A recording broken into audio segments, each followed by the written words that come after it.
dark matter?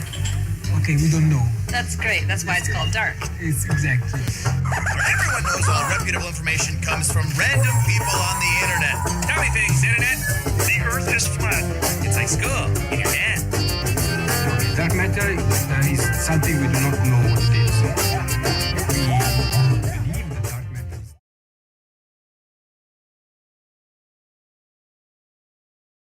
Thank God it's Friday.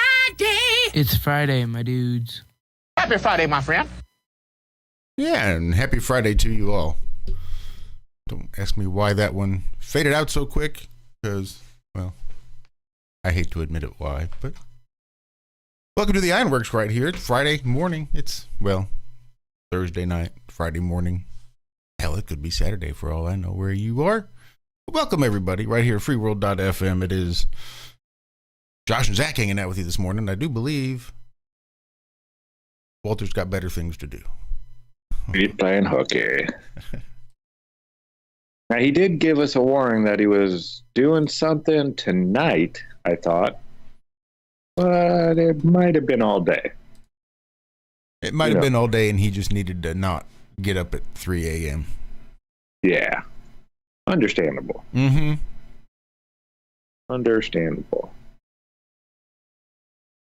I know I'm waiting to see if Liz pops in chat and see if she saw the aurora. It supposedly went off again last night. Almost makes me wish I lived up north for about 2 seconds. It's cold. It's cold down here. My mom, it's already snowed and everything up in Indiana. I'm good. Have you guys seen any snow yet there, Josh? Not yet. We would have had snow if it would have rained. If we would have had precipitation. It was cold enough to snow. Yeah, we've definitely... Sorry, you were saying? Well, we've definitely been cold enough to snow a few times. And we've got some... It's been a little rainy here for the last day or so. So if those two things were to intersect and overlap, it would have been a little dangerous. Yeah, they're having Cami's nephew from... I think he's from Denver.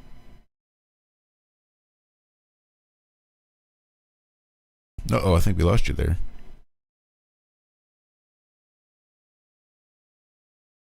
Uh-oh. Outside in December. Sorry. Is that crazy? You dropped from Cami's nephew to... Is that crazy? You guys are having Cami's nephew come in? Okay. How about now? Can you hear me now? That's better now. You went out again. It's like Cami's nephew's coming into town, and that's about all we heard. Yeah, to play a soccer game in December outside. I didn't know they did that. I've heard of indoor soccer in December, but I mean, it's cold here. Be outside playing sports. Yeah, that kind of blew my mind that I didn't even know they did that. Had soccer in December outside. That boggled my mind. So I might be going to see a soccer game today. I know we're going bowling this evening. Little flat earth meetup type thing. These are smaller meetups, so we really don't, since we're doing something like bowling, that we have to reserve the lanes and all that kind of stuff. This is a little bit more intimate. Flat earthers that we've all known for a while. It's fun. We try to do that at least once a month out here, all of us that live out here in the same area. And I think La is going to be there. Oh, that'll be good. Yeah, I love seeing Dr. La.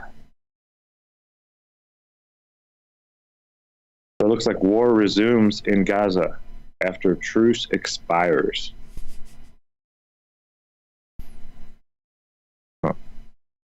Okay. So I don't know if you guys saw this, but Elon was live on TV yesterday. And here's a Fortune article talking about this. very same. I'm going to see if they mention what he said in here to Disney's Bob Iger. Nope, this is all about Tesla and unionizing and stuff like that. It doesn't look like they're going to mention. I mean, it was the biggest thing that he said, more than all this union talk and all that. Well, I don't know. But he was sitting there talking, and the host, whoever it was asking him, you know, some question about, would you change Twitter or X, whatever, you know, if big advertisers said they were going to pull their advertising if you didn't change it? Pretty much, you know, you're going to blackmail me. Say, I need to do this or you're going to pull all your money out of my business. And Musk on live TV, he's like, yeah, anybody who's going to come to me and try to, you know, blackmail me with money. And he made it very clear, with money, you're going to blackmail me with money. He said with advertising? With advertising? Yeah, with With money? Yeah, go fuck yourself. And then he got everybody just looking around, oh my God. And then he's like, no, here, go fuck yourself. Okay, Bob? Is that you're clear? Out there listening? Yeah, is that clear? I hope that's clear. Hi, Bob. Yeah. So apparently Disney said, you know, you need to change the way you're doing this or we're going to pull all of our advertising revenue, blah, blah, blah. And Elon told him where he can put it. So did a lot of Disney subscribers, too. Yeah, thousands started unsubscribing from their Disney Plus subscriptions. Supposedly. Allegedly. But good on Elon. I mean, they're trying so hard to prop this guy up as like the next savior of our planet. You know, he's going to take us to Mars and save the human race and yada, yada, yada. But this one, actually, I was like, wow, good on you, man. Oh, Elon. But no, I'm not seeing anybody talking about this. As far as like, you know, CNN or Forbes or Fortune, it's not in my Google thing. I think I saw that on JP Reacts yesterday, did a video on it. Yeah, good for him. And I saw some really old flat earther. Not as in he's old, but he's been around, you know, for a long time. UAP does great research. And he did something on Kathleen Kennedy being evil for 7 minutes straight or something like that. I forget what it was, the exact name of the video. It was a good one. She is crazy, man. Who is just crazy? Kathleen Kennedy went into Disney and started, like, she's the one who is responsible for all the Star Wars stuff. You know, like 70 different Star Wars shows, all with intertwining stories. And if you miss one episode on this show, then you're like lost. Gotcha. All the nonsense. And she's the one that Cartman was making, or South Park was making fun of. Put another chick in it. Make her gay. Make it lame. Yeah, that's Kathleen Kennedy. So yeah, she's the one at Disney that's responsible for Disney, supposedly, not supposedly, but supposedly she's responsible for the woke you see in Disney. I don't know.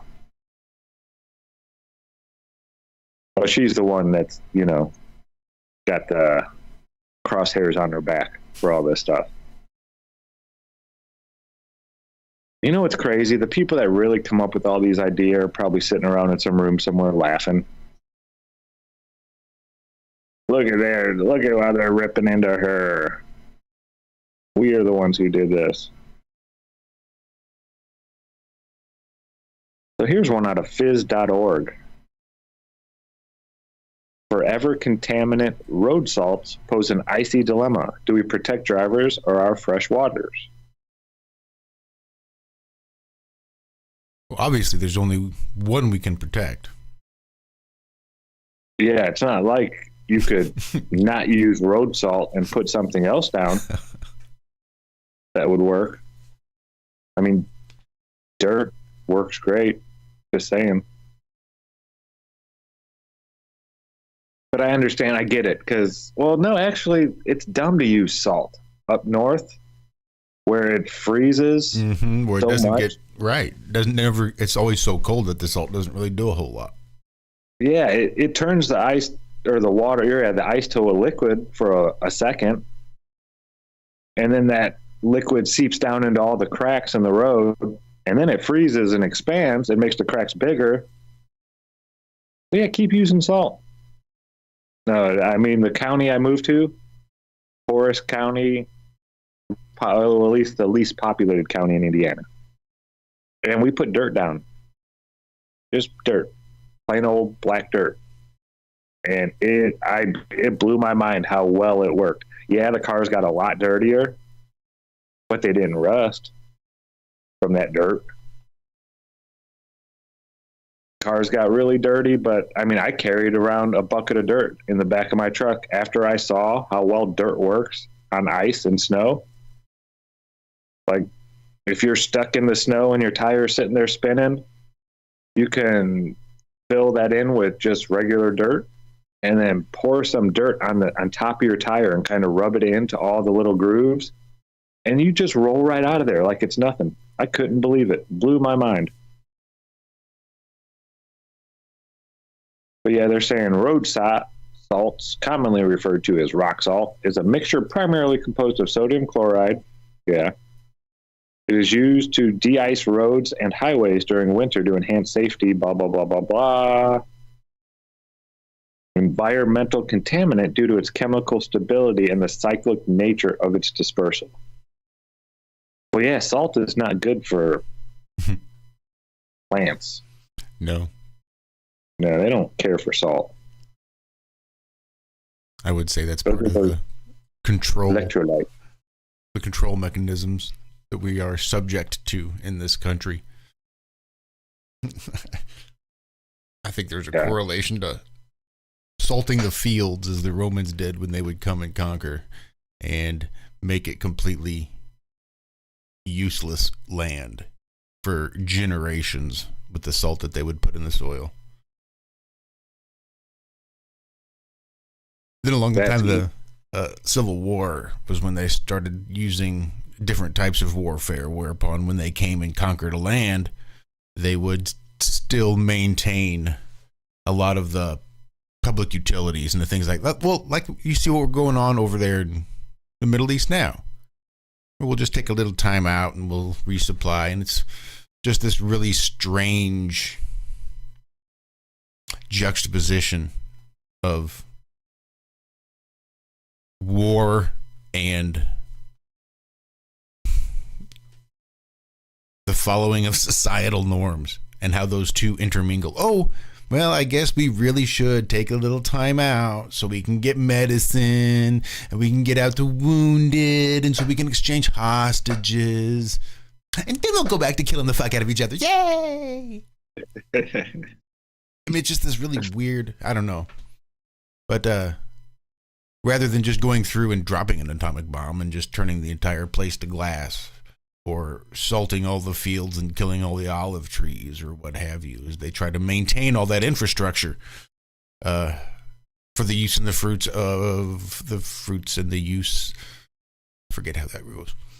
Anyway, not just the public, but for then the invading forces, because the invading forces will then still need to have that infrastructure, infrastructure, and rather than salting fields, we'll just keep the fields fertile so that we can continue to grow food and feed ourselves in the process. So just a weird little correlation I tend to find with the salt and fields and growing. Thanks, George. Did you know that there's more than one type of Mona Lisa done by Leonardo da Vinci? Sounds vaguely familiar. I had never even heard of this. The Isleworth Mona Lisa. And who is this? The Guardian. I asked the question, have Leonardo da Vinci fans worshipped the wrong portrait for centuries? Some argue this painting depicts the artist's subject in her younger years and is the first version of his iconic work. Others are less convinced. I've never heard of this.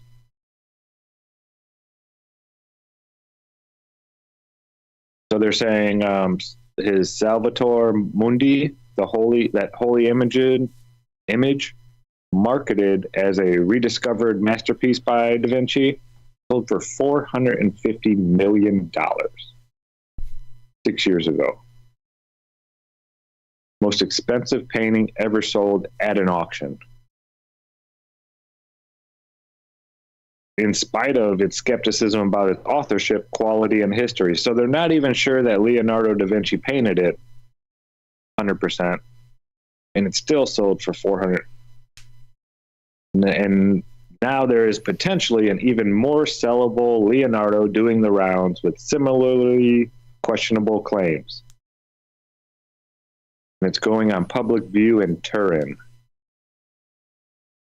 That's in Switzerland, I believe. Although it's not currently for sale, it's hard not to believe that the private owners aren't sorely tempted. Fishing in Italy. Oh no, Turin is in Italy? Beating his own world record. Okay. Maybe it's in Italy.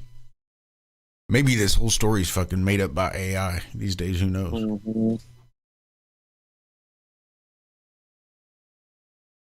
Oh, Zurich, yeah. But the Mona Lisa Foundation in Zurich, which is championing the painting showing in Turin on behalf of its anonymous owners, suggesting that it is the original Mona Lisa.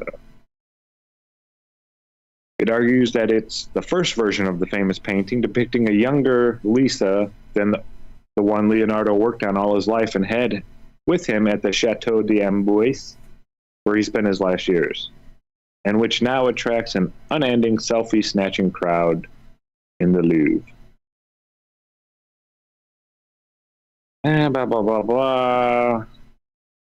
Some date its magnetic frame from its theft in 1911, which hit the headlines worldwide. But that's not when it became iconic. People were already obsessing about the artwork in the 19th century when the critic Walter Pater raved at Lisa in her green, misty setting as some kind of sexy underwater vampire. Okay.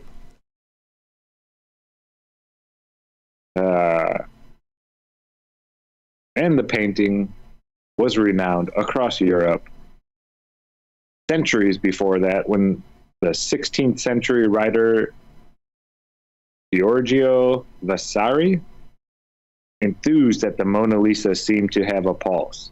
Now, I've heard that forever. You know, people have always said when you look at the Mona Lisa, it almost looks like she's looking back at you. I don't know. I don't know what it is. Have you ever been grabbed by art, Josh, like that?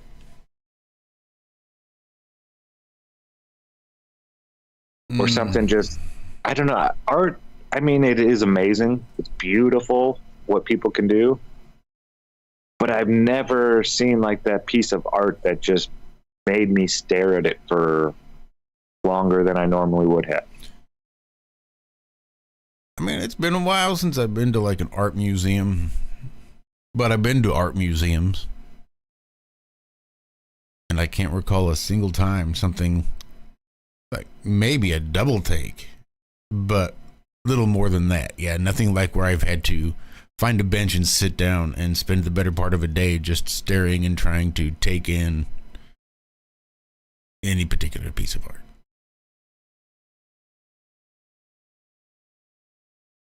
Yeah, there's a lot of people that are claiming that this is not a Da Vinci.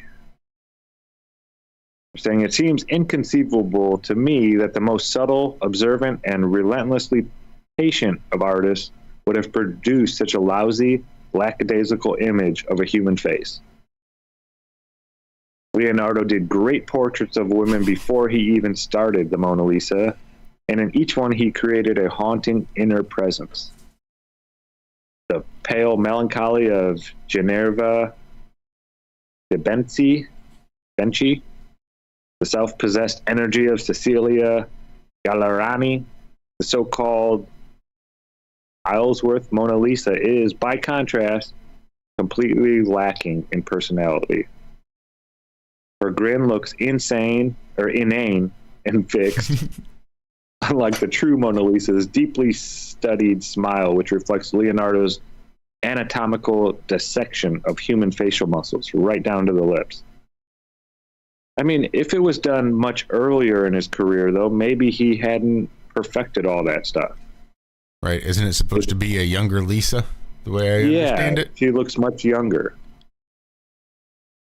I'm not, I have no idea how old he was when he painted that, supposedly, or, yeah. Even the shape of this Mona Lisa's face seems wrong, not just because it differs from the Louvre painting, but because it doesn't have the classical proportions of fleshy reality that Renaissance artists aim for. Has it been carbon dated? Oh, geez. It looks like a modern face through presumably it is a copy done sometime between the 1500s and the 1700s when it is said to have reached Britain, but it's a bad copy or a deliberate fake. This is what some people are saying. The difference in facial appearance, says the Swiss Foundation, is that the Isleworth Mona Lisa depicts its subject when she was young. It claims to have proof that Leonardo did two versions of his masterpiece, and this is the first, begun in 1503.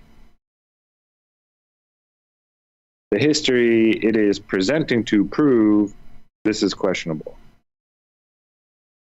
They say the Mona Lisa is a very well-documented painting, and those documents don't point to the existence of two paintings, just one, which Leonardo worked on for many years. How do you paint somebody's face for years, though? You get the face and then they leave and then you just kind of do your own thing on it? I don't, because I find it hard to believe that anybody's going to sit there for years,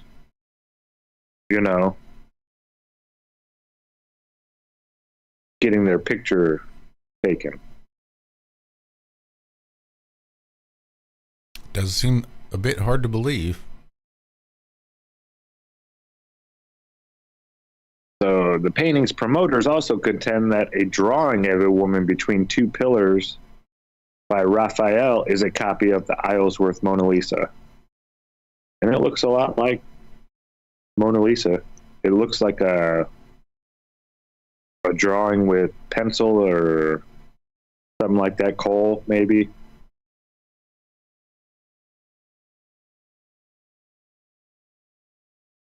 Okay, so Raphael saw that painting in Leonardo's workshop and immediately started drawing and painting his own variations on it. Okay. Does any of this matter? Is the next question in the article. Not really. Should have started with that. Yeah. It is magical that an artist who died in 1519 can generate this much fuss. Well, it's not the artist that's generating the fuss. It's the $450 million someone paid for his last painting. That's what I would bet. So do you think Leonardo da Vinci is a real person? Or do you think he's kind of like Shakespeare? Someone they just give a bunch of credit to for a bunch of different things? I just picture them sitting around, mid-18, like 1850, something like that, 1830, sitting around making up stories about, we're going to name this guy Caesar, and this guy Brutus is going to be his buddy, but he's going to even fuck him in the end, and I just, as far as history goes, I really can't buy anything past, the late 1880s, 1890s, something like that. Somewhere around there is like the furthest back I'm willing to go to say, like, yeah, somebody wrote that and that book is still around. Hasn't been copied 1,000 times and changed and altered. And then the question, is that person legitimate? Was that person like a conspiracy theorist, or was that person writing for, the Smithsonian or something like that? But yeah, anything that happens before any of that, especially like before the Dark Ages, yeah, I'm not putting any credence into any of that.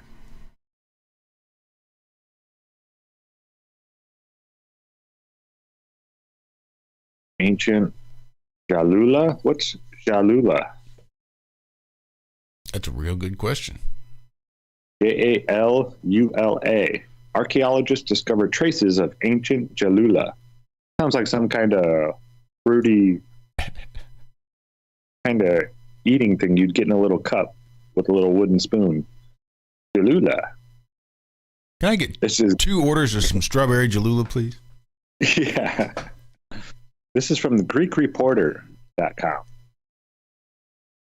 In a recent announcement by Mr. Ali Obeid Shalgam of the Iraqi State Board of Antiquities and Heritage, archaeologists have uncovered remains of the old city of Galula. Historical records tell us that Galula was situated on the Great Kurazan Road, becoming the heart of the Sad Kobago. Okay, during the time of the Sassanid Empire. Never even heard of the Sassanid Empire. Okay, so it's important to note that this ancient Galula is different from the modern one, established in 1958 near Bahiza. The city played a vital role as a trading hub and held strategic importance as a key passage to northern Iraq.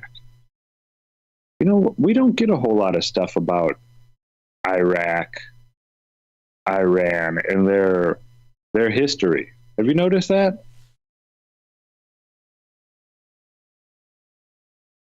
Just, yeah.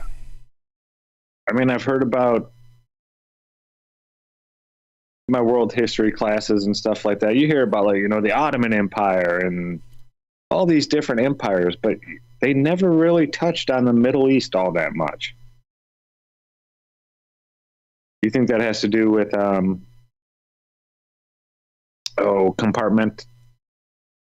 compartmentality or whatever it's called? They just don't want even people around the earth speaking to each other about history and stuff like that. Like Russia, I don't think I've maybe spoken to one person online that was Russian, from Russia.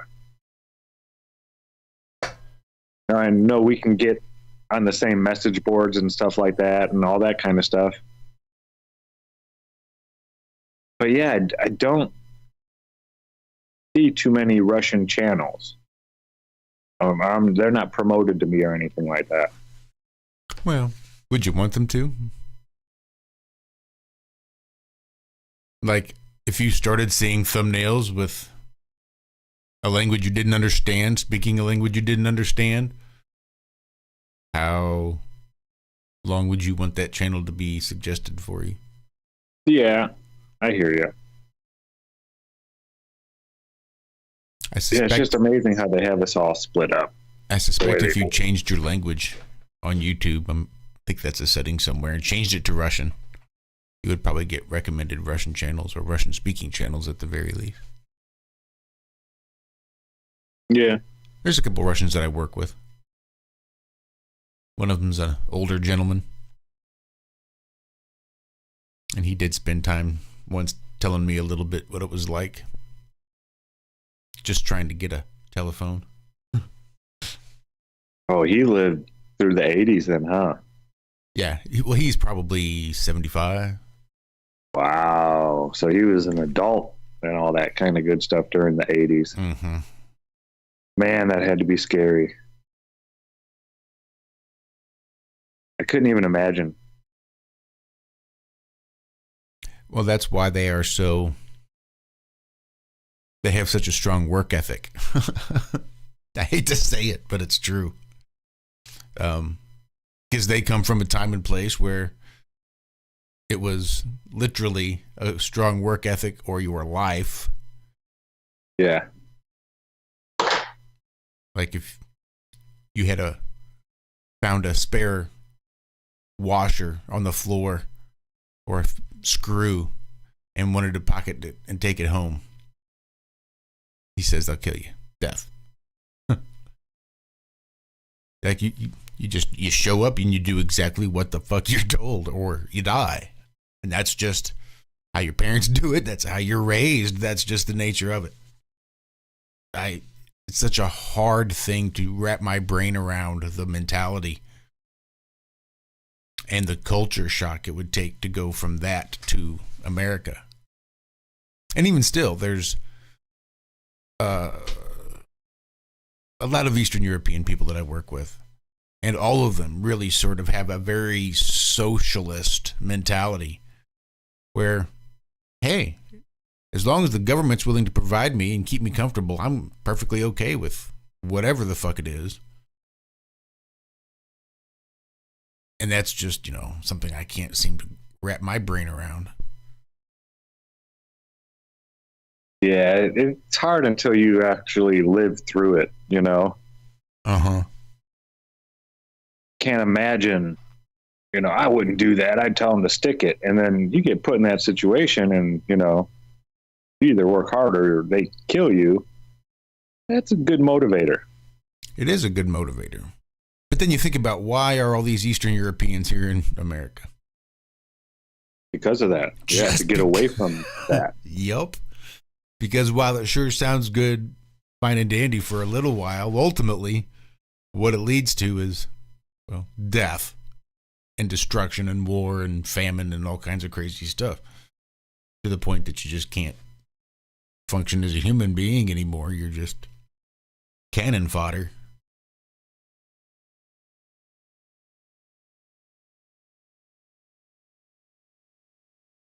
Yeah, it's almost like I want to know the future, but at the same time I don't. Does that make any sense? Oh, yeah. I mean, I'd like to know the future if I knew everything was going to be cool. But I really don't want to know if it's going to, all come crumbling down and be like Russia in the late 80s. What they went through over there and the people and, people who were wealthy in Russia. Back in the day, you had, just think of having 25 grand in the 80s. You could buy a nice sports car or something like that. Nice car, fully loaded and all that kind of stuff.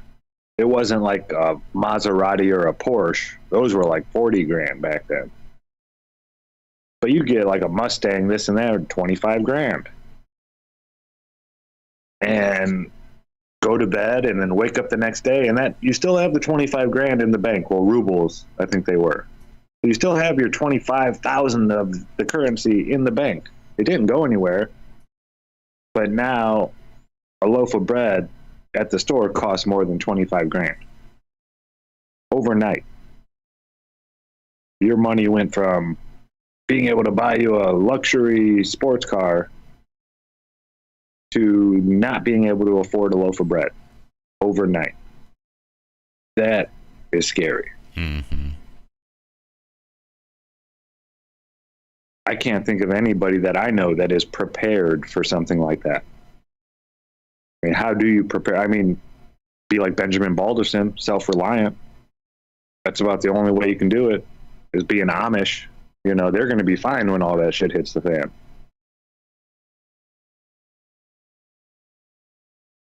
But yeah, I don't think anybody is prepared for something like that on that magnitude. Unless you are living off the land, self-reliant.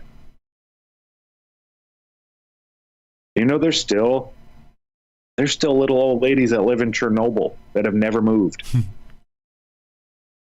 I don't know how they were allowed to stay there or whatever, but they've never left. I used to watch videos of people that were sneaking into Chernobyl to go around, you know, just take videos and show you what's going on there. And they come across these little houses and they have not big, like 5 foot, 6 foot stone fences, stone stacked up, and they go all the way around the outside yards of these ladies' houses. And they invited them in and gave them some food and this and that. And yeah, they grow all their own food. It's not fun, I'm sure. You know, it's hard life. But they've done it.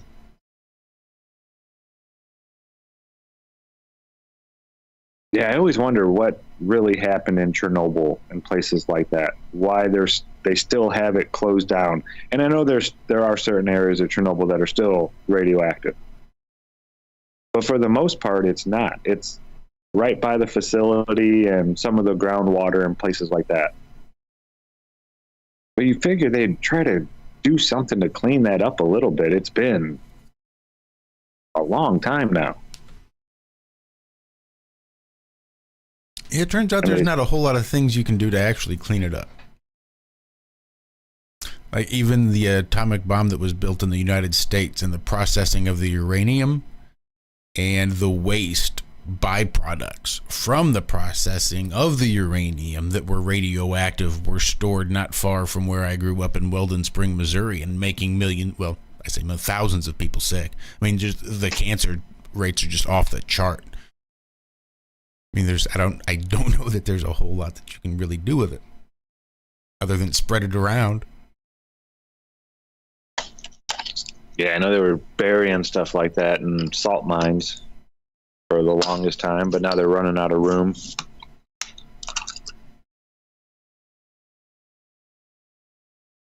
Yeah, I guess don't make nuclear stuff, you know.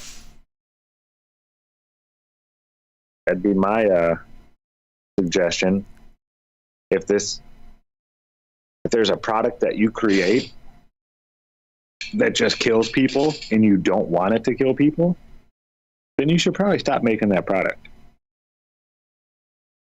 I don't know. Call me crazy. And, but for energy and clean, blah, there are so many better ways to get energy than messing around creating all that nuclear waste. Yeah. It's a little annoying. Wow, it's past time. Are we gonna do a song? Absolutely. Guess I just need to find one. Alright. Yeah. King Shin Creo-san. That was the channel that I'd seen them go through, and then I've seen a couple other ones where people had gone through after I watched theirs. Yeah, for people that are that smart, they were doing some really dumb stuff. Trying to go scuba diving with homemade scuba gear. Like just a hose sticking out of the water, going down into the guy's mouth.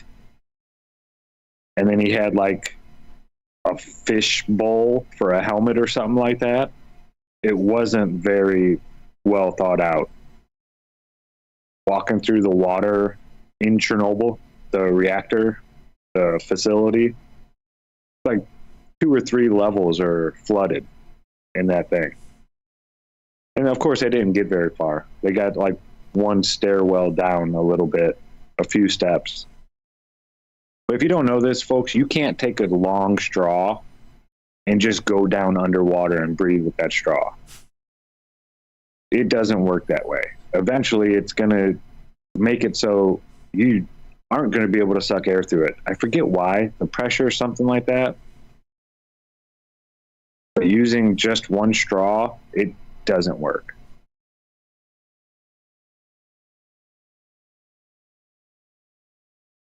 Oh, who was that?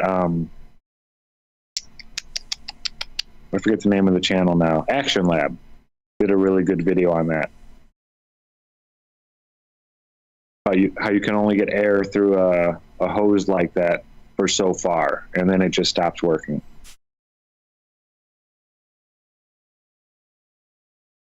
There's Liz.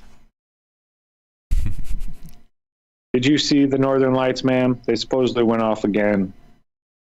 I think I saw her post in YouTube that she looked and did not see any increased activity or anything there with the Northern Lights.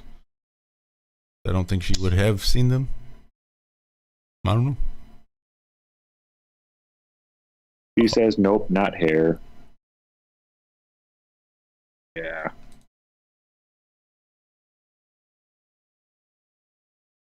All right, let's do this damn thing, I reckon. That level realm. You can breathe through a straw for like 2 feet underwater.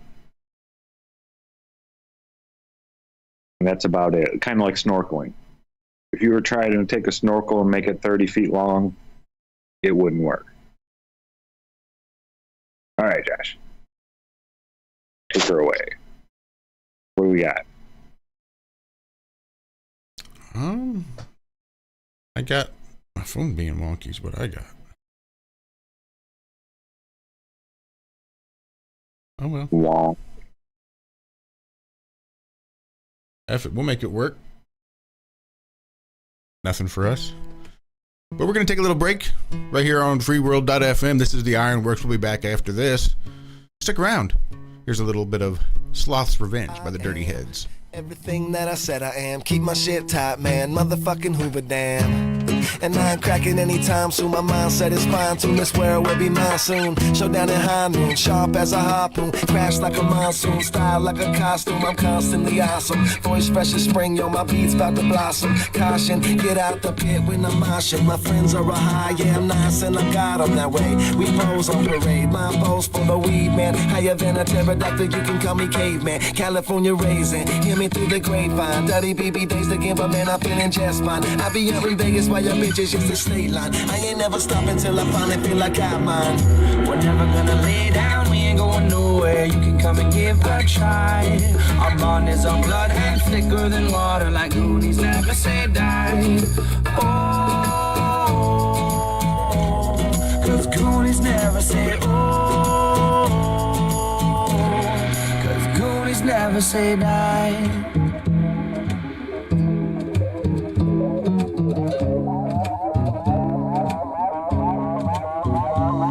Keep it cool, right? I'm like an avalanche. I get stupid when I want to. Rain Man, I keep it flowing now. I do the rain dance. Man, everybody loves me, call me Rain Man. Here I go, I be getting so high like I'm standing on my tippy toes. Spread my wings and fly, but I got 2 arms where my wings should go. Hungry as an animal, tearing down the devil's door. He's selling me a soul for all the lyrics in my arsenal. Eyes red, lungs full, half master flag full. I'm about to kill this beat and throw it in a drowning pool. Hair long, style cool, lyrics fresh, jet fuel. On this track, no looking back, I'm hippie like a hacky sack. Smoother than a Cadillac, these MCs needing Medivac. Yeah, I lost my shit, but bitch, you know I got my passion back. Locked inside my temper trap, I'm laughing at your pussycats. Cause I ain't never stopping till the top is what I'm looking at. We're never gonna lay down, we ain't going nowhere. You can come and give a try.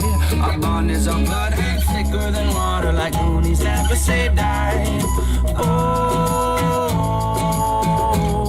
cause Goonies never say oh, cause Goonies never say die.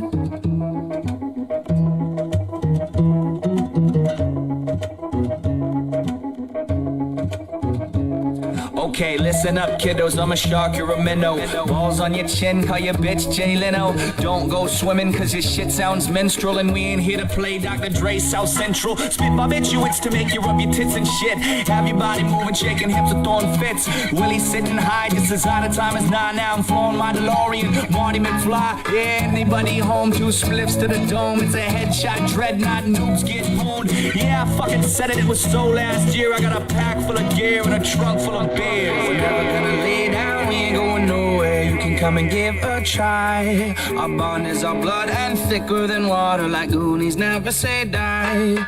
We're never gonna lay down, we ain't going nowhere. You can come and give a try. Our bond is our blood and thicker than water, like Goonies never say die. We're never gonna lay down, we ain't going nowhere. You can come and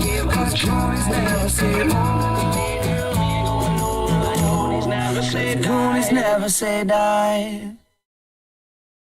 And welcome back, freeworld.fm. This is the Ironworks. That was Dirty Heads with Sloth's Revenge. Oh, and there we go. There we go. I always dig that song. Dirty Heads is such a good couple of guys. If you're familiar, go check it out. I don't remember. Sorry. No, go ahead.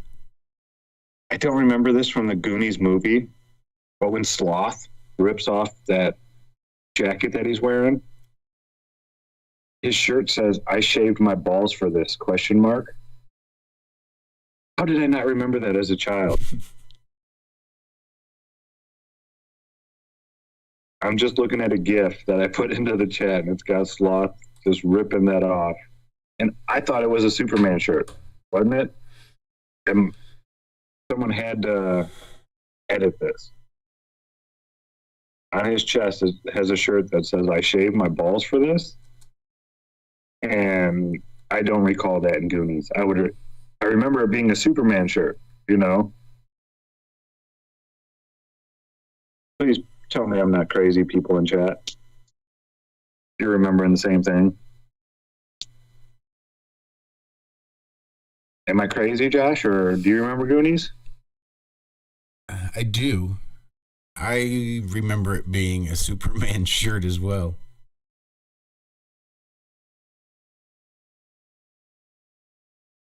Yeah. Someone had to do that with that GIF.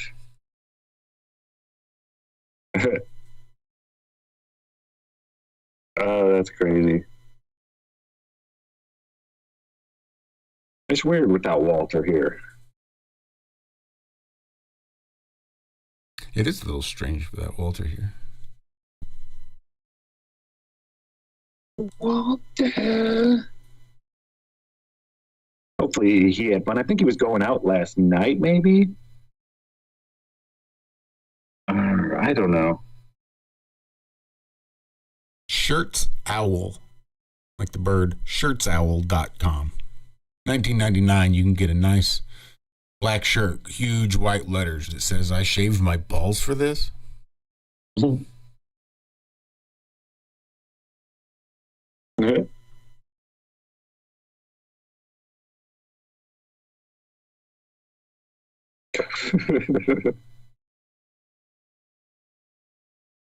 Oh my goodness.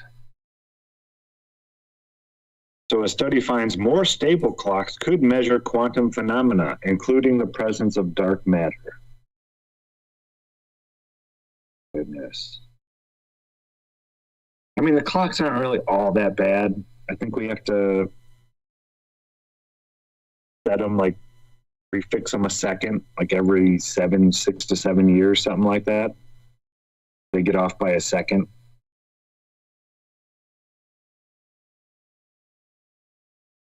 And I mean, that's assuming that the sun is exactly in the same spot every year, which it's not. I mean, it's real close, within 0.02 degrees. I mean, or 0.2 degrees maybe. But it's, if you're going by the U.S. Naval Observatory, and, you know, they keep their measurements pretty exact down to the 100th of a degree, it'll always be there within like 2 to 3/10 of a degree of where it was last year.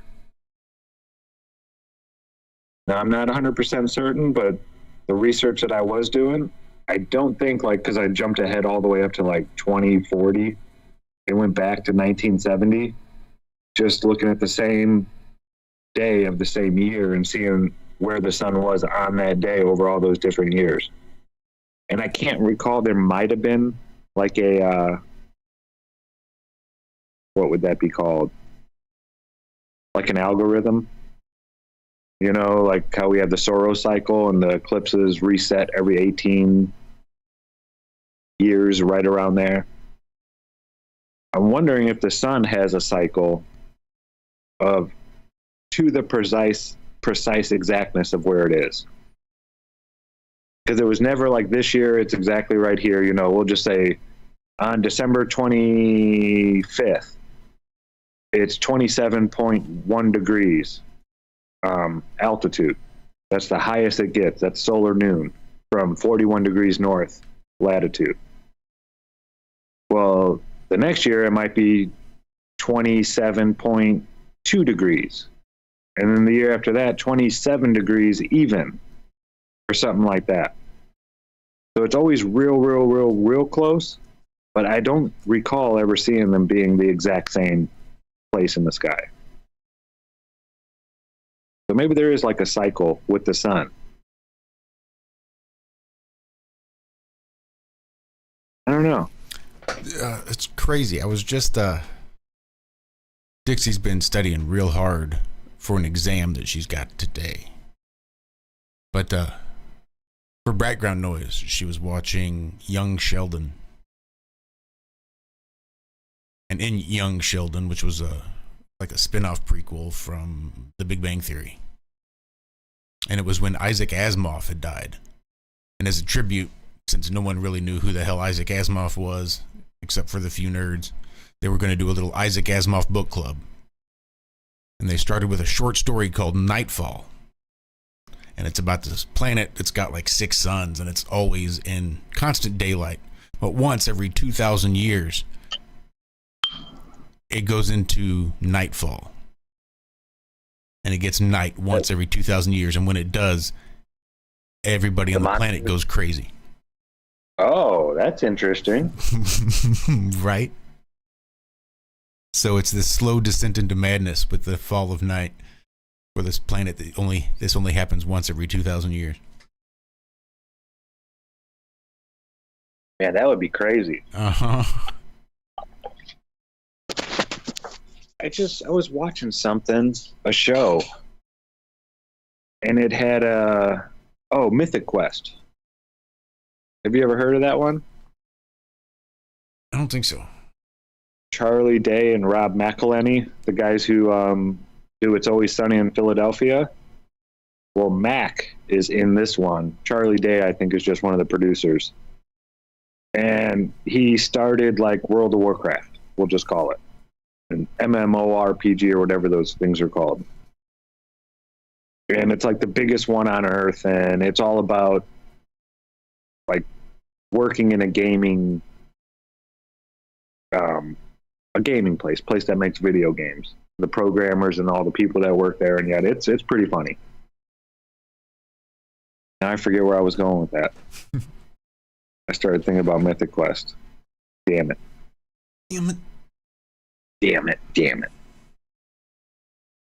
I don't know why I was bringing it up. Oh man, it's gone. Don't you hate that?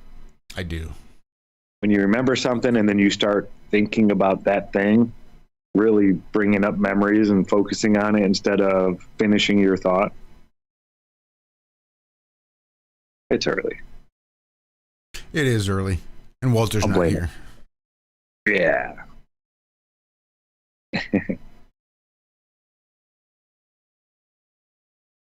Oh, man. Now, what was I looking at that made me start talking about? I don't know. Oh, well. Here's one. Electrek.co. A news website. I don't think I've heard of Electrek. Don't think I have either. And this is out of Michigan. Michigan installs the U.S.'s first wireless electric vehicle charging public roadway. The U.S.'s first wireless charging public roadway has been installed in Detroit's Corktown neighborhood by the city, the Michigan Department of Transportation, and Electrion. Wireless charging provider Electrion provided inductive charging copper coils that were installed below the road surface. The coils will charge EVs equipped with electron receivers as they drive over the road. The road's charging segments transfer electricity wirelessly through a magnetic field, which is then transferred as energy to the vehicle's battery, charging it. I wonder how much charge they're getting. Okay, so I don't know if, I'm pretty sure we've talked about this here on Ironworks, but yeah, this is completely possible. Wow. So it's a pilot that will test and aim to perfect the wireless charging technology in a real-world environment. They're using a Ford E-Transit equipped with an Electron receiver. Plan is to open it up to the public in the next few years. A 5-year commitment to develop and pilot the electric road system on Michigan roads. Now, what they should do before, well, they probably already did this, but why not take that piezoelectric technology that they're using over in the Netherlands and put that underneath the roadway, underneath the coil and all that stuff. So every time a car drives over it, it's not only taking a charge, but it's creating a charge. So it would be completely reusable energy. The energy that the cars create driving over the road could then be turned around and used to charge the cars that are driving. Just a thought. That'd be a good way to do it.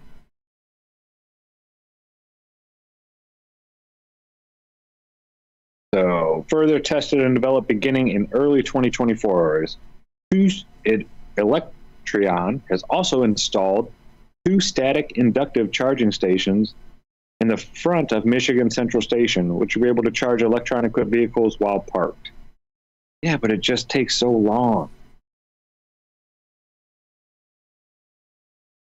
So they'll begin seeking bids to rebuild part of Michigan Avenue. Now, see, I like this. And then it has ups and then it has downs. So your normal, regular laborer, I don't think, your iron worker isn't going to go out and be installing these electronic things throughout the roads. I'm not saying iron workers are dumb by any means, but most of them don't go to, they have electricians to do all that kind of stuff. Well, maybe it will be the electricians working right next with the iron workers up there on the roads, something like that. So I guess it's more work. I don't know. But it just seems like it's going to be a lot more time consuming to build something like this. But very interesting. I mean, I'm not for electric vehicles, just for the simple fact that, there isn't even enough of these elements that we found on Earth to replace the cars. We can't build enough batteries to replace all the gasoline-powered cars. We can't make enough batteries. We haven't found enough materials. And then once the battery's done, it's like 98% of that battery is waste. It's not like they can reuse a lot of that stuff. Most of the stuff in those batteries ends up being non-usable anymore. So yeah, this isn't a horrible, horrible idea, but we need to implement. It's almost like they're trying to make it so that electric vehicles fail. Are you getting any of that, Josh? I'm seeing a lot more of it, where the consensus is growing that they are destined to fail, to the extent that I saw a headline recently about them eventually becoming illegal. I think they're just such a safety hazard that. Oh yeah, wait till these batteries get old and all these people, you know how great people are at maintenance, right? Turn up the radio, car starts making a funny noise, just turn the radio louder. Right. Well, you've seen what these batteries can do in cell phones. The little tiny cell phone batteries creating huge fires and exploding, and Now imagine a battery way bigger than that. Way bigger than that. Accidentally exploding. Now, I haven't heard of that happening in an electric vehicle yet. I know those little e-bikes, though, it's been happening a lot. You know, if the thing isn't being cared for properly and maintained, especially when it's being used by random members of the public for just short periods of time that don't care about this, you know, conveyance vehicle very much, because, hey, I don't have to fix it if it breaks. I just jump off and I'll go find another one. But yeah, they're finding that these batteries are, you know, they're not being maintained properly, and the vehicles themselves are being used to do things that they're not meant for, jumping stuff, and, you know, children get a hold of something like that, yeah, they're probably going to trash it or throw it into a river or a lake or something like that, and that's a whole other world of, you know, just messing up everything. Mm-hmm. Yeah, I'm all for advancement and making things run cleaner and this and that. But I mean, let's get real. They've got motorized vehicles that run on water. No emissions come out the back end. It's actually cleaner coming out the back end than when you put it in. And it's not just water. It can run on urine, tea, coffee, Mountain Dew, whatever you want to put in there, it will run it. Lucas, LC King, has built one of these. The Jeet engine, maybe. I forget. J-E-E-T or G-E-E-T. You can find the schematics and you can get all of the stuff you need to build it at your local hardware store. And have a couple tools, you know, a drill here and there, and something to cut some pipes or something like that. You might have to have some tools, but all the stuff you need to build this engine that runs on water is at the local hardware store right down the road.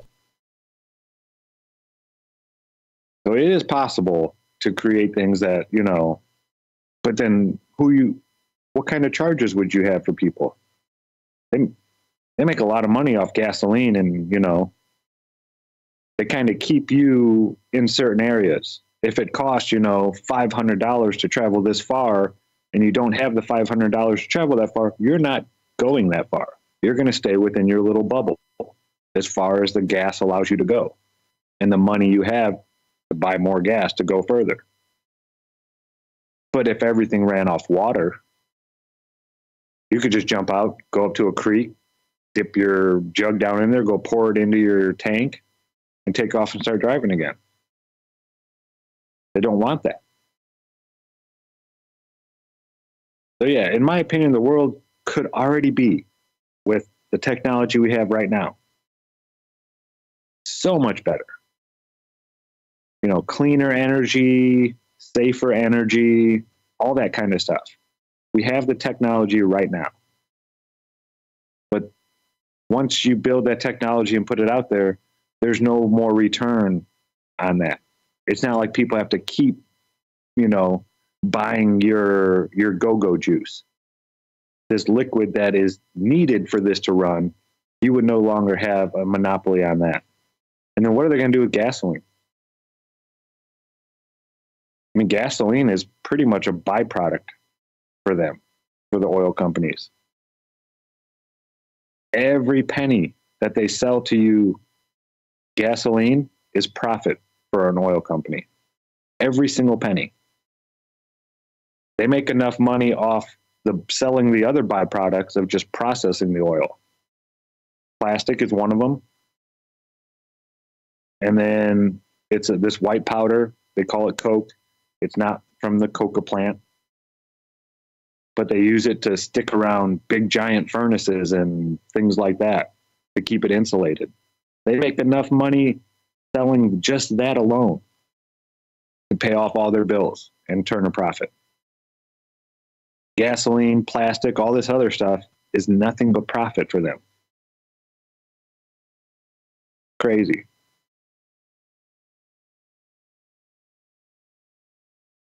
That is Yeah, I don't know. So what are you thinking, Josh? You ready for another song? We can absolutely do another song. Guess it is even a little bit past that time now that I'm looking. Nice. I could do a little coffee as it is. So we'll take a little break. Go caffeinate. Suppose I could hit my cigarette too. But this is the Ironworks right here on freeworld.fm. This is a little bit of Sat Sang with a song called I Am. And I am Josh. That is Zack. We're missing Walt. This is the Ironworks. We'll be right back. When I no longer fear the unknown, cause I know what I am here for. I keep on trotting on my own path, keep on learning from my present and past, yeah. When I no longer need validation, cause my story is long and I'm patient. I know that I have lessons to learn, keep my eyes open each step I earn, yeah. No need for me to feel alone, cause I got a place that I call home. Every single road travel, every single new place, I come back home, they accept me with grace, yeah. When I know that I was meant to be here, and I know that I was born into fear, but I will stand tall in the lion's den, cause I know in my heart I am one of them. That there are lies in the facets of everything that we see, that are telling us to be scared when all we ever are is free. I'm letting go of the things that don't serve me no more, cause I am holy and sacred and righteous and true, and I deserve to be here, and so do you. Said I deserve to be here.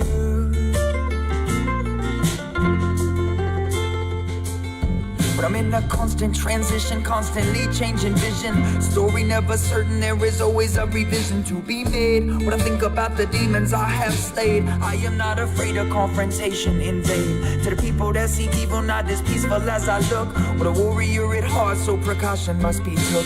When I'm trying to give in to the lessons that will soften my ways and means of changing, cause I talk to spirit often. Tell me to stay sharp, tell me to stay present, tell me to ignore the fools and focus on the sin. Well, I said I will starve my ego and I will remain strong. I will make mistakes and I will often be wrong. When I'm perfectly imperfect and I'm only here to learn, and all the evil on the path gets burned.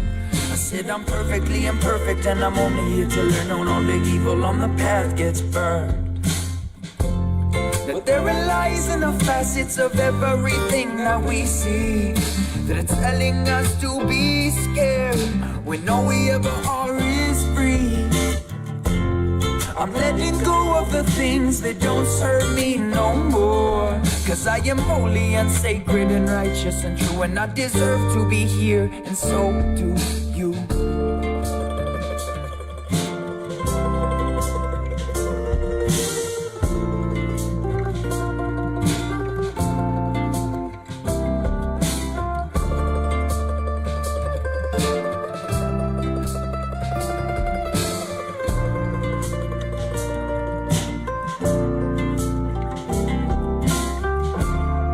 Always come from the outside, try not to let it in where I reside. Well, this is my heart, my home, my choice, my love, my life, my path, my voice, yeah. When I feel my heart grow with each step, stand firm in where the path goes next. When I know that where it goes is where I need to be, the more lessons rain down, more blessings I see, yeah. So there are lies in the facets of everything that we see, that are telling us to be scared when all we ever are is free.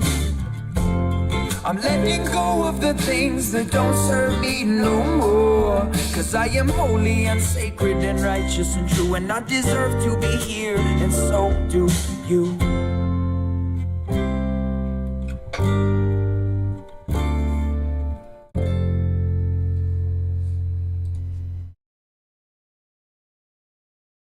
I am holy and sacred and righteous and true, and I deserve to be here. And so do you. Welcome back to the Ironworks right here, freeworld.fm. Josh and Zack hanging out with you this morning. Walter is taking a short little sabbatical. He'll be back next week on Monday morning, hopefully. Liz was asking about what we're going to be doing this evening. That's a good question. Is a good question. It's the trouble with doing 3 morning shows in the week. It's hard to make time for a production show to talk about what you're going to do on that Friday night show. Yeah. Yeah, there's 3 shows. I didn't think it would be that much of a difference, but it really is. Yeah, I didn't think it'd be that much of a difference either. It's crazy how much it just changes the whole dynamic. Mm-hmm. Not necessarily a bad thing, just different. Very different. I do wish I had more time to prepare. Yeah, me too. It is so much of a part-time job now that I need more time to prepare. It's hard to do with a full-time job as well. You know, I've been having a lot of trouble with Glowbusters Tech. Just trying to come up with technical stuff, you know, that we haven't covered already recently. And yeah, it's difficult to keep trying to come up with new stuff and change. It's almost like it's time to start going back to a bunch of the old Glowbusters. I'm going to start looking through those and maybe pulling out some clips and stuff like that. It's hard. I mean, teachers, yeah, it would suck to just teach the same thing over and over and over again to new people, but at least you have, you know, you're not teaching anybody for, 6-7 years. You get them for a year, you teach them that stuff that you're there to teach in that amount of time, and you have it all kind of planned out, and then you come to the next class, you just kind of do it all over again. Same subjects and topics, but we're at this for years now. There's a lot of people that have been in it for years, so it's hard to bring them new stuff. Yeah. It's different.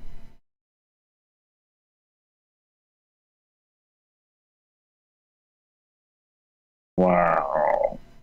Supreme Court making some rules. The labor force seems likely to rule that hedge fund managers have more rights than workers. Hedge fund managers.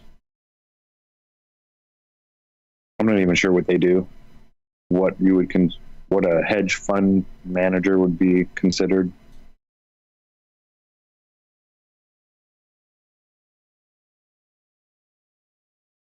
Oh, here's an interesting one. So I think go ahead. I think they take other people's money and try to use it to leverage to make more. Okay.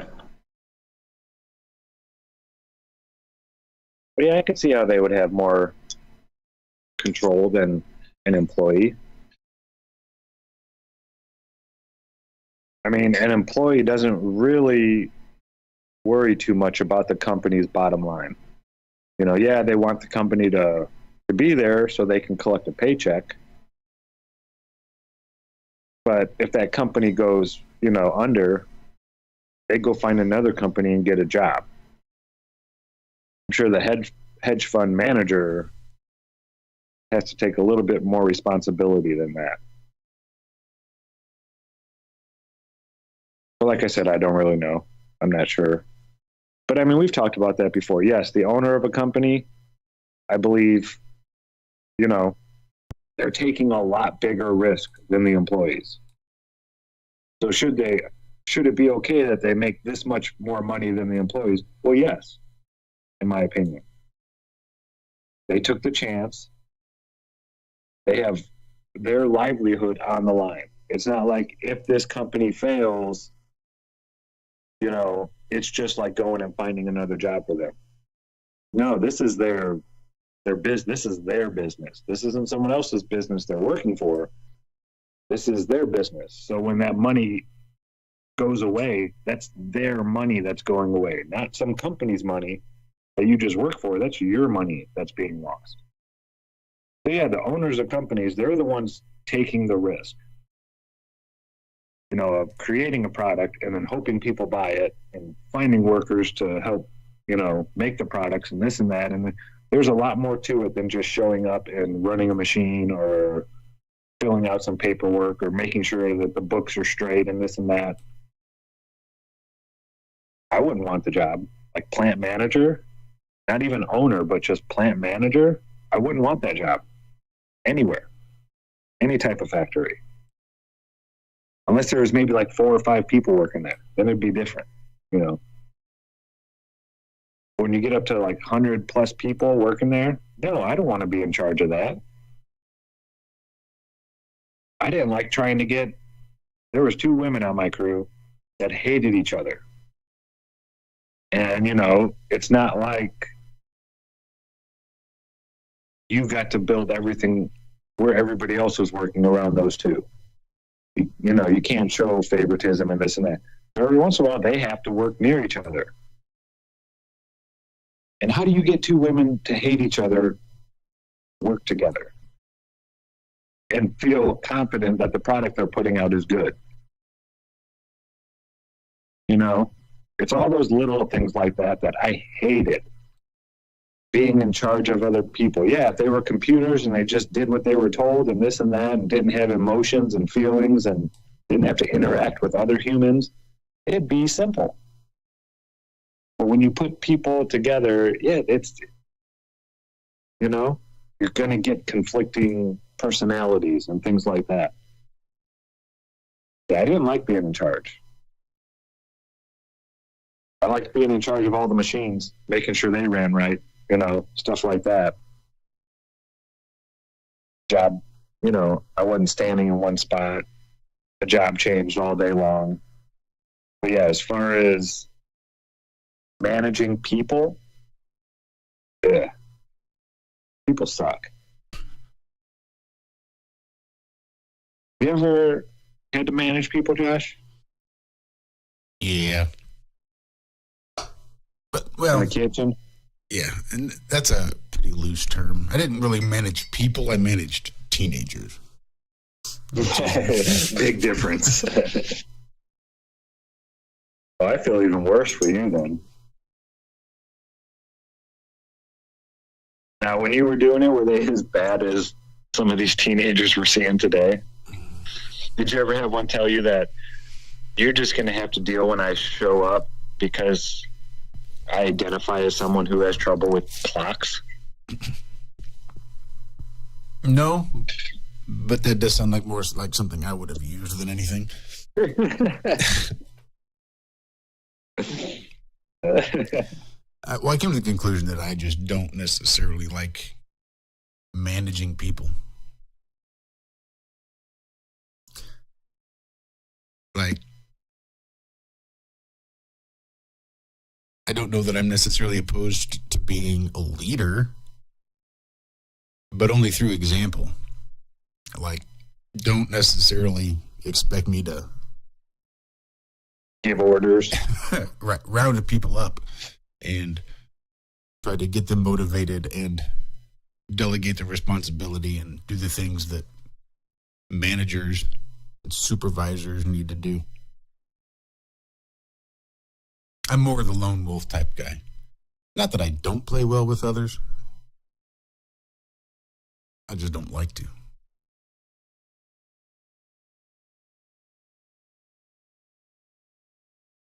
Yeah, same here. And I have learned, like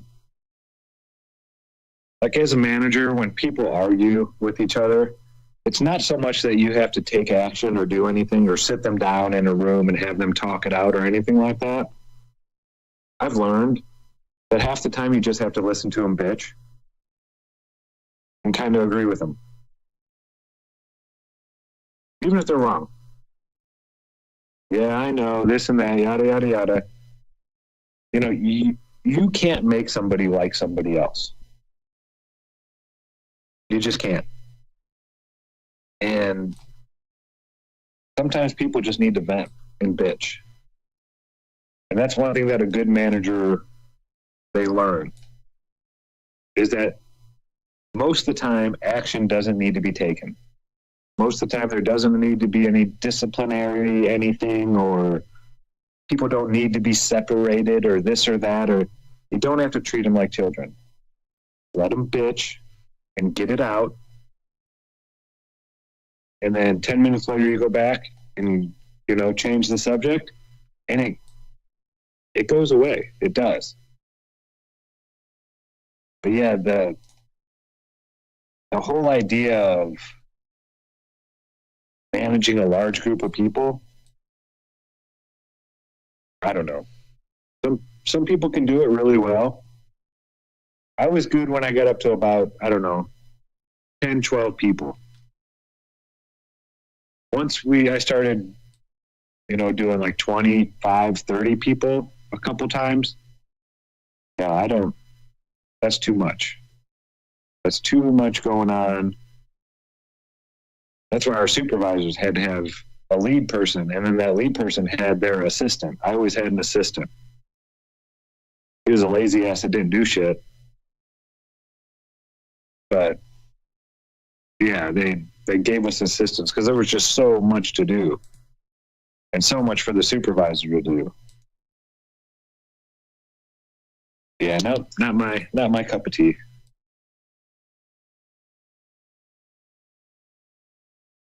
Oh man, did you catch Jonathan's show last night? I did not. Go back and watch it. So there are archives now, right, on freeworld.fm?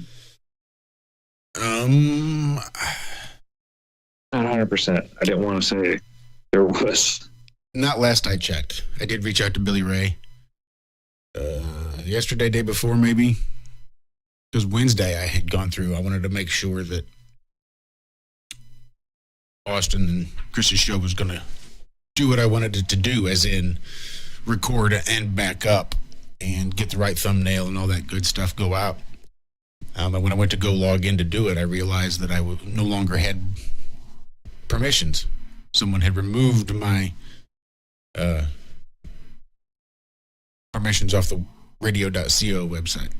So I couldn't really do anything but as far as making changes to the station. I'd reach out to Billy Ray and see if, make sure everything was still copacetic and everything was still going on. And he said it was. They were just still waiting to get people onboarded and making sure that they had everything done. So really it was just kind of, wasn't sure exactly how my permissions got removed, but he did say he fixed them and changed them. I have yet to check. But we'll see.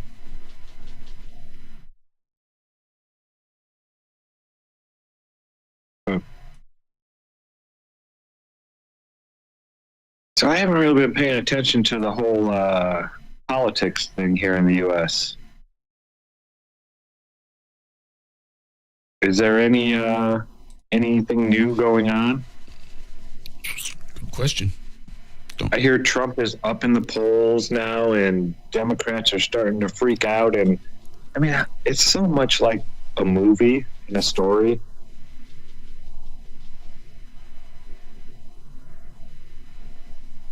Now, Governor Newsom and DeSantis are having debates. It's like, you guys, yeah, you're presidential, nominees or whatever, but you're not even in the top. Why are you two having debates right now? Isn't this like when Democrats debate Democrats and Republicans debate Republicans to see who's going to be the leader, and then those two leaders debate each other? I don't know. I've never really paid attention to politics. Do they have debates where there's Republican nominees and Democratic nominees, like multiple, up on stage at the same time? I think. I don't know. The primaries and all. I have no idea. I've never paid attention to politics like at all.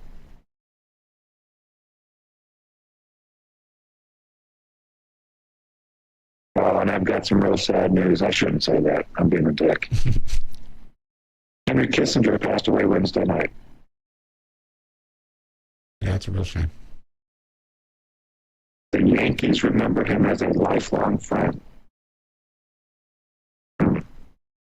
Kissinger laid groundwork for generations of Middle East peace.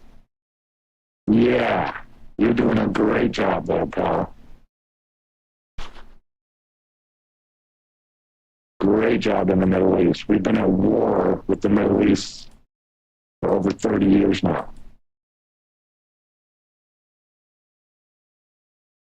Jeez, oh Pete's. Yeah, I hadn't heard that name in a while. But Kissinger, yeah, he was a demon. You go look at some of the stuff that he said, supposedly all his quotes and whatnot. Not the nicest guy ever.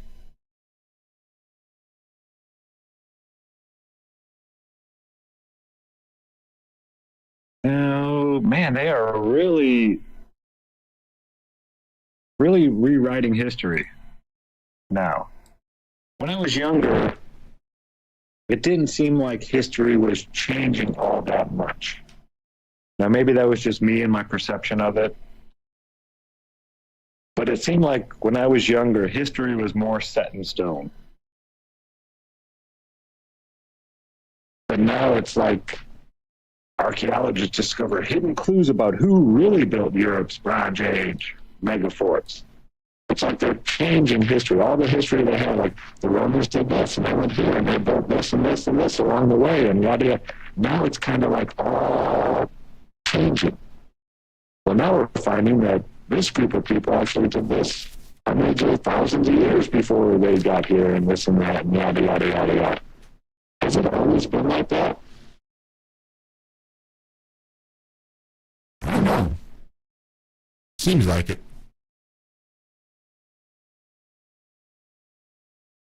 Yeah, it's weird because, only living, I say, if you were to be 70 years old, 70 years, that's a long time. But when you're talking about history that's, hundreds or thousands of years old, and it changes dramatically in that 70 years that you're here on the plane, how do you trust any of the history that you've been told?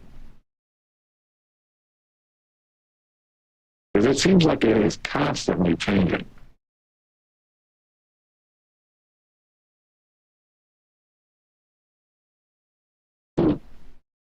So here in Spartanburg, this has been going on for years now. A legal battle over a Confederate flagpole on I-85 in Spartanburg County inches forward.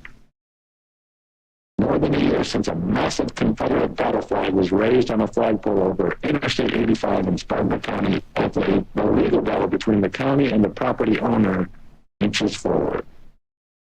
Spartanburg County has sued Spartanburg County Board of Zoning Appeals determination that the property owner wasn't required to have a permit to construct the towering pole, which allowed the flag to keep flying. On November 27th, parties on either side of the legal action argued before Circuit Judge Mark Hayes on the issue of whether a permit should have been required. South Carolina state flag was raised for 2 months before the Confederate battle flag was raised on the same 120-foot tall pole. The Confederate flag has continued to fly where more than 80,000 vehicles pass by it daily. I've seen it many times.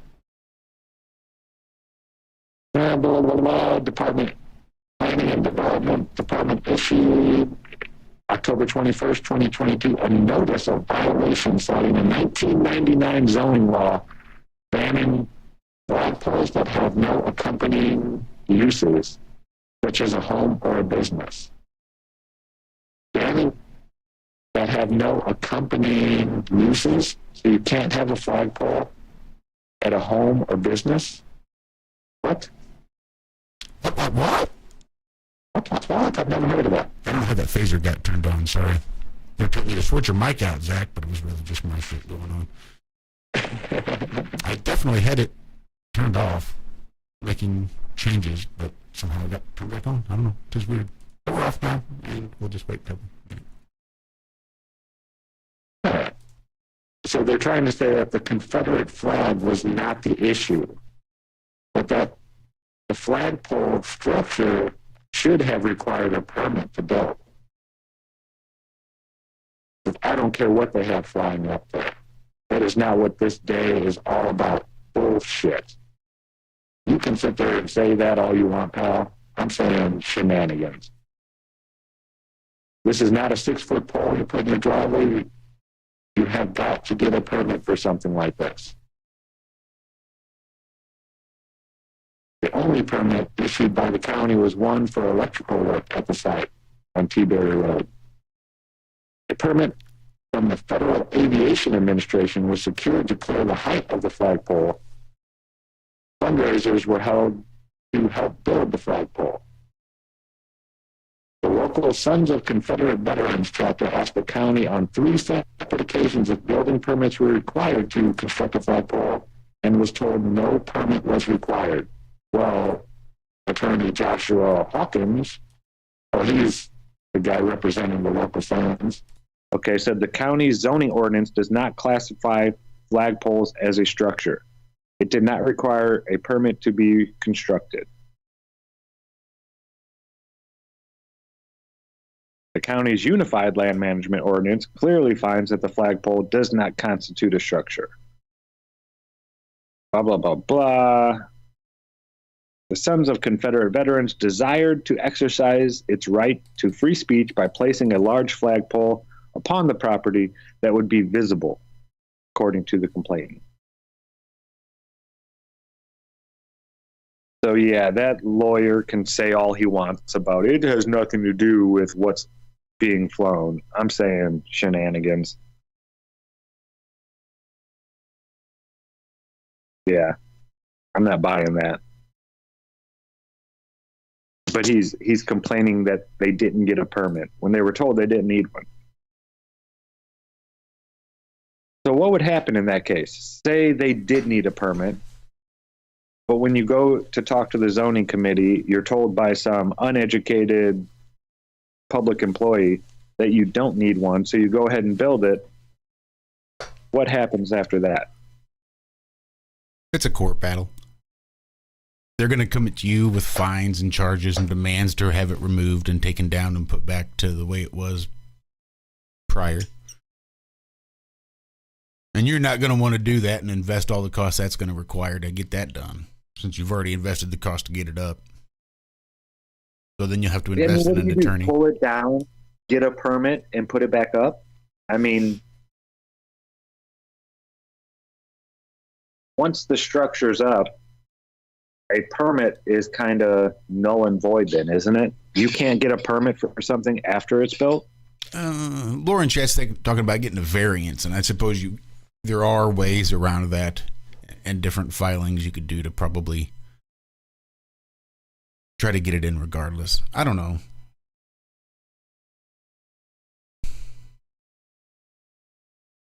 Yeah, I don't know. Again, law is so subjective. I seriously doubt there's a answer that would be true for everybody.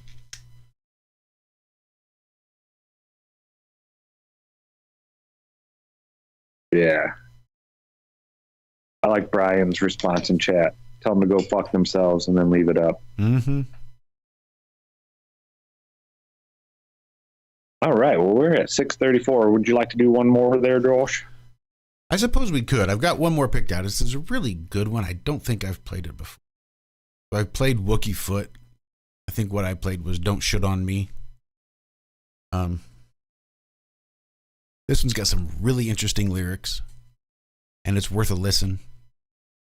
And probably go and finding Wookie Foot and listening to it a few more times. This one's called Think You're Free. So stick around. This is the Ironworks right here on freeworld.fm. We're going to go a little crazy again with the audio just to try to block out some of this from the YouTubes. Anyway, stick around. We'll be right back after this. Think You're Free by Wookie Foot.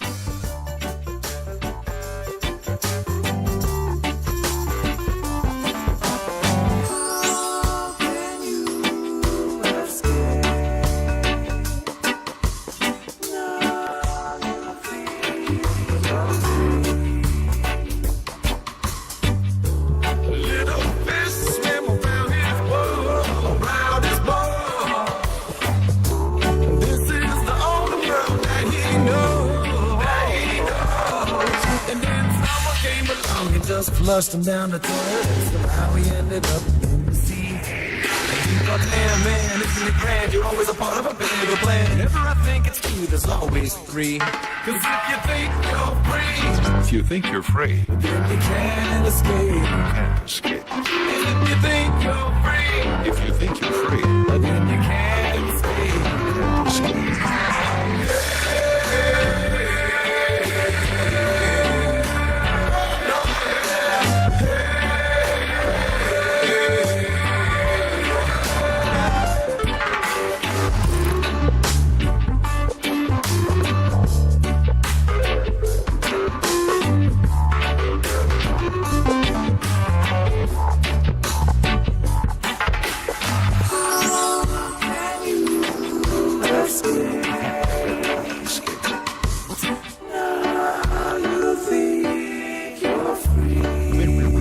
You're free.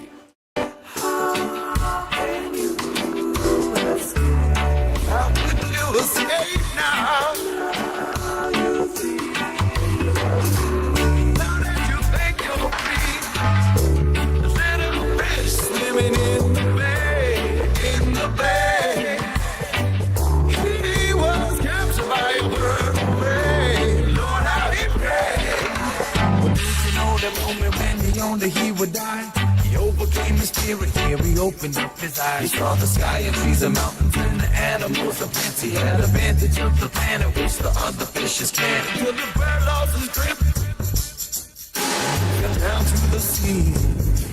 He said, damn man, isn't it grand? You're always a part of a bigger plan. And nobody in the ocean's gonna believe. Cause if you think you're free, if you think you're free, then you can't escape. You can't escape. And if you think you're free, if you think you're free, then you can't escape.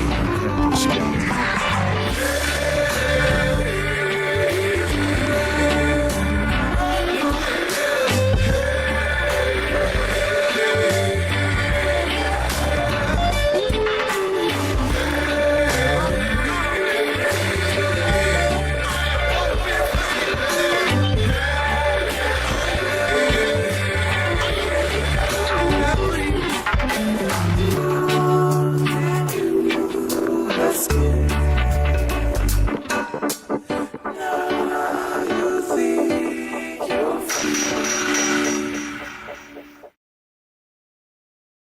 Welcome back. Fourth and final, I guess you could call it, segment of the Ironworks.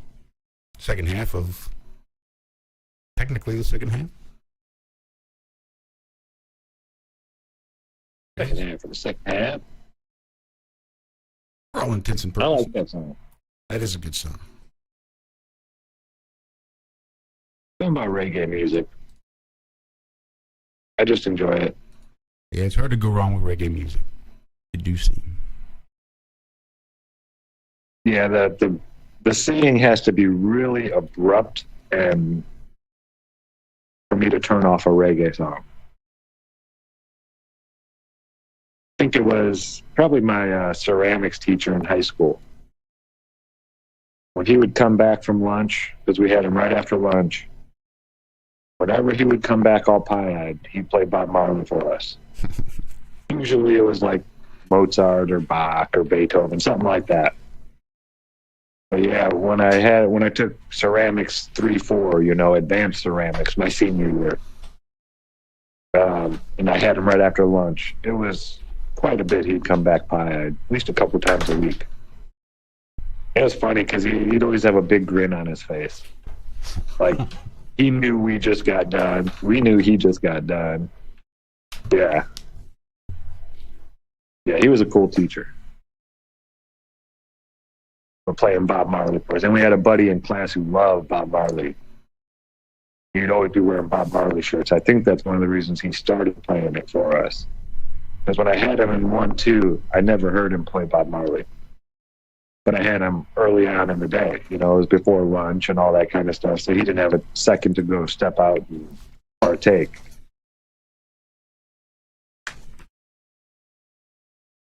And see, I don't know.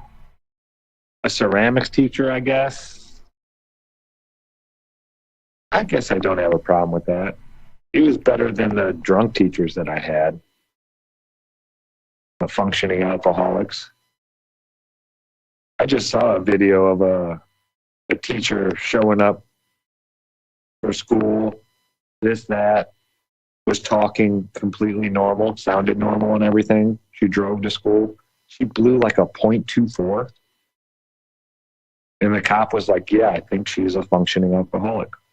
Like, her blood is probably, alcohol content is never below .08. You know, she is legally drunk 24/7. And I've known people like that. I spent some time like that.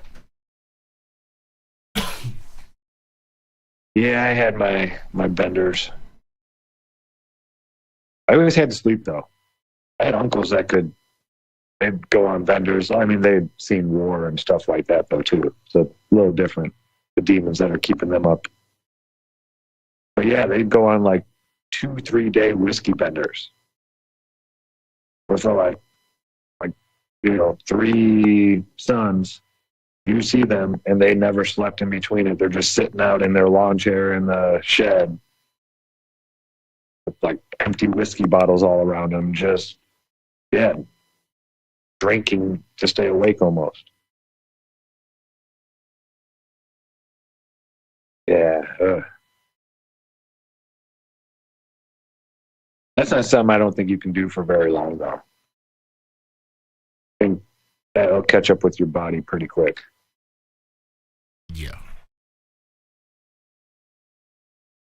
It is a poison. So I found this one from IFL Science. Oh, this ought to be good.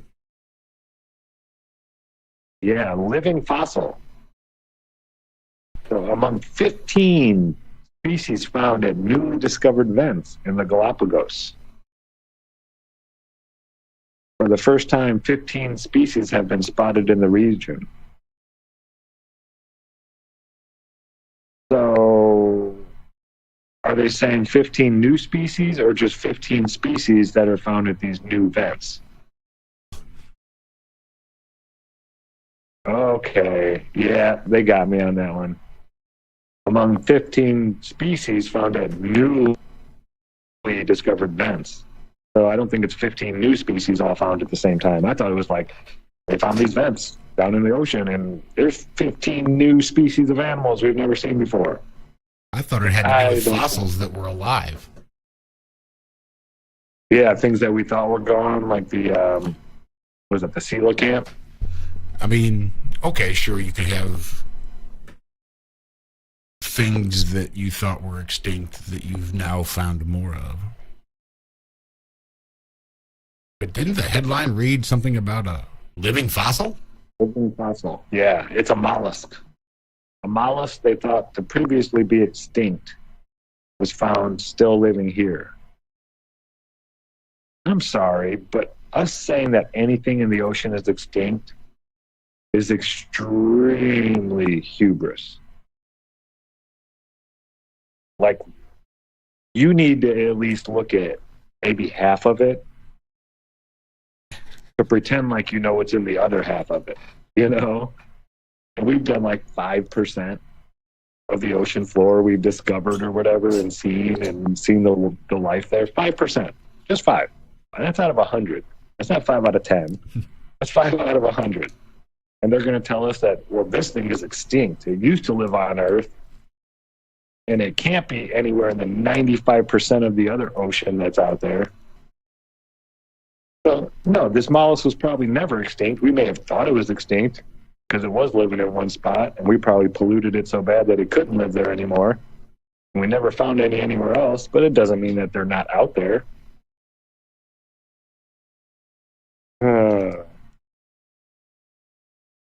Its discovery was made possible thanks to high-resolution mapping technologies that can create maps with up to 3-centimeter resolution. Right. And they can take that video with a drone. I mean, that's part of the stuff we do at work. Yeah, I mean, it comes down to that much resolution. They use it on like traffic accidents and stuff. They just fly up a drone and land it. And with that video, they can use the software in the drone to measure the skid marks, measure the distances. I mean, they get that full traffic report just by flying up that drone and landing it again. It just takes a real quick shot, and they get all that info that they need. It's crazy. Yeah, it's amazing the technology like that they have.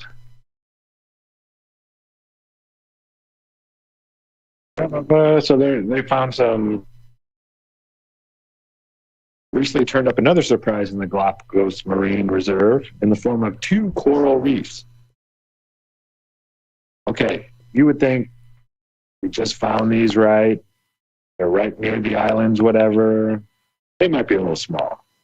800 meters long, half a mile. So you're just discovering things that are half a mile long underneath the ocean that don't move. And you're going to tell me that a certain animal is extinct? Yeah, right. And the other one's just 0.2 miles, like 250 meters. These are huge pieces of, ecosystem life. Yeah, there's so much under there. And that's assuming that they are completely indifferent creatures. And they're just swimming around the ocean, not giving 2 shits about much of anything at all but the next meal, etc., etc. I mean, the smart mollusk gets as fucking far away from humans as possible. That's all I'm saying. Yeah. I was thinking about that the other day. How do animals perceive the world? They don't see lines on a map or boundaries or this or that or any of that stuff.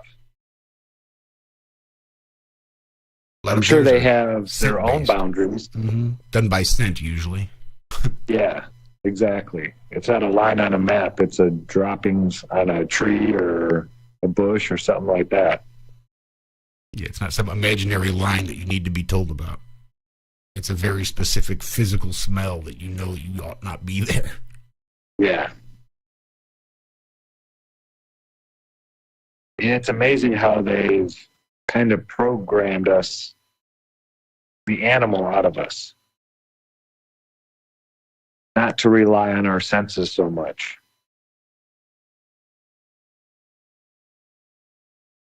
I just realized, I think it was last year, maybe the year before that, I rarely use my sense of smell. Even though I smell things all the time, I don't really use that sense for much. Check to see if the milk's spoiled, this or that, stuff like that. Maybe smell something over here. That smells like a skunk. What is that? That kind of stuff. But I don't like... It's so closely tied in with taste, though, that I think you use it without realizing it. It's not like you're necessarily tasting and smelling and gonna... It's all done following a scent, Like a dog? Yeah, I don't think we've got the receptors designed for that sort of work. No, but it's crazy. We kind of do, I think. Not nearly as good as a dog, but this lady walked by and it smelled like she was bathing in some kind of perfume. It wasn't a drop here or a drop there. It was like she dipped her whole body in it. And I could tell the aisles that this lady walked down.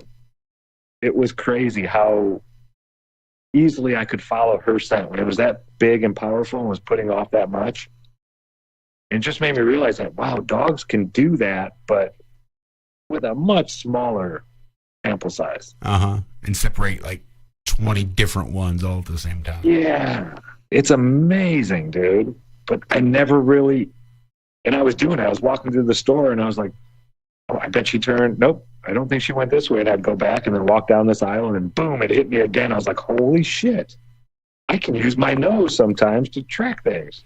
Stop smoking for a while, see how much that improves. Yeah. Once I cut back on cigarettes, just cutting back that as much as I did really enhanced my sense of smell, which fucked me up for a while because it's, again, so tied in with emotions and memory that I'd smell things and it would throw me back. I'd have to deal with the shock of that transportation. It was nuts. We got about 10 minutes left. I'm not sure what we're doing tonight. I don't know. Talk about it after the show. Liz was wondering. Yeah, me too. I'll be real curious to see what happens. Yeah, Bill, I try not to shave too much in the wintertime. I might trim it up a little bit, but being from up north, I always did no shave Septembers. I would start September 1st. I don't shave again until March. At least like where I cut it all off. Yeah, and there was a couple years I went and I maybe do an open panel tonight. I'm not. Yeah, a couple years where I looked like Paul Bunyan. I didn't even trim it at all. I made it a point not to trim my beard from September to March. That's like 6 months. So it didn't grow down. Like you see Josh's all nice and it's going down. Well, I trimmed that up too. It's starting to a little bit if you can see the sides. Yeah. Apparently my mom carried me. She must have carried me with my right side down because this hair kind of comes through here, but this hair kind of comes out this way. So I think that's just the way my hair pattern is because not much I can do. But I do keep the sides trimmed up versus the here just to get my face shape without getting too bushy. But next year I may just do no trim at all. I did 2 years, man. I looked like Paul Bunyan by the time March came around. My hair on top of my head, too. It started growing real fast by the end of it. Yeah, see, I couldn't do that. I've got to keep that shit down. That would drive me crazy. I get too hot. I look like Hayachi from Tekken. How he's got like the bald top and then the hair on the sides was sticking like straight out like 3 inches. That's what my head looked like. It was awesome. People would cross the road, go to the other side of the street when I walk down the street. I gotta say, I got one of those in shower fucking head shavers. It's got like the rotating blades. Like it's an electric razor, but it's got the 5 heads that rotate around, and you can just do it in the shower or wherever. Man, that was a good investment. Wasn't very much, but it was well worth it because it's so nice to be able to just shave my head in the shower. Yeah, I used to straight edge. I did too. This one gets almost as close. To the point that it's negligible, I think. Yeah, I have the fryer tuck. That's it now. So I just do the old beard trimmer. Just yeah, doesn't take very long. No, I like keep my hair short though. You know, less to think about, worry about. I'm still about growing my beard out. That little voice inside me says, "You ain't gonna make it, dude. Don't even start to try it." That thing's gonna get so irritating. And that's really the only obstacles. And it's just like everything else. Those are passing feelings that will only be an annoyance for a bit. Eventually it goes away, or you grow accustomed. Either way. But then a few weeks later, someplace new pop up and like, oh shit, maybe I should shave all this nasty fucking shit.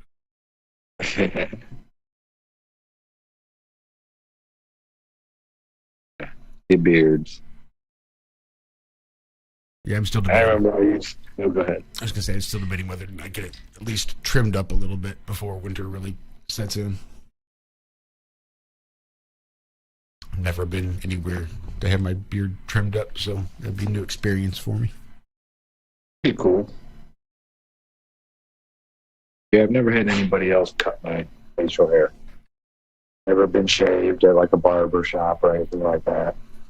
Never even been to a barber shop, which is where I might go to get my beard trimmed, just for shits and giggles. I I used to get my hair cut at a barbershop when I was young. I guess that's true. I did too. Now that you say that, my first haircuts were done. First haircuts that weren't done by my folks were done by Barber Bob. I've got a picture somewhere. I should be able to round up me crying in a barber chair. Barber Bob did the same haircut. Well, he had two haircuts. One for a boy, one for a girl. And that was about it. Oh, the good old days. Yeah, I haven't paid anybody to cut my hair 1997, I think it was.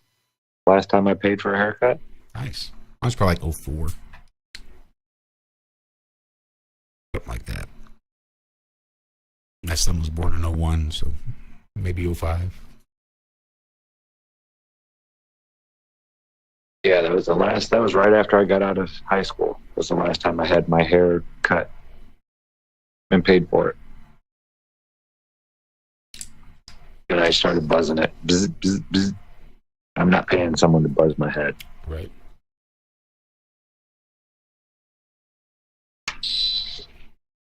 Yeah, no thanks. We're down to it. About 3 minutes left. And I've never been one to pamper myself. Never had a manicure, pedicure, any of that stuff. Never had a massage. Nope. I could use one. Like, I'm in such desperate need of a hardcore fucking sports massage. So much. Like, all my back muscles and shoulder muscles and neck muscles are fucking so tight. It's nuts. Touch them and you're just like, Jesus, that's a muscle? Yeah. Yeah. I was working on Cami's shoulder, and when her brother was here, he had a lower back issue. It felt like he had like a walnut. Yep. It's nuts. In his lower back, like poking out. I was like, what the hell is that, dude? He's like, that's my muscle. That's not good. When you get one of those or two of those that just wants to spasm, it's crazy. And it just locks up like that and stays like that for hours and hours, and it just gets so tiring and exhausting of having that muscle work like that for so long. Yeah, it's tough. Back issues fucking suck. I'm pretty blessed. Every once in a while my back will do its thing. But yeah, I'm pretty blessed as far as I don't have them all the time, constantly. I feel bad for people with back problems. A lot of people in my family have them. Did all kinds of surgeries that didn't work and had to go in again and again and again. And then finally, about, 5, 6, 7 years ago, they started getting a little better at doing it. Whoa. I mean, it is about that time, but that was a little early for me. I'm not used to this simple version here. Good to know. Not quite time. Yeah, it's amazing. Guess it is almost that time. Yeah, we're getting real close. Love y'all. Not sure what we're doing tonight. Yeah, me either. Ear to the ground. All that good stuff. We will arrive precisely when we're meant to.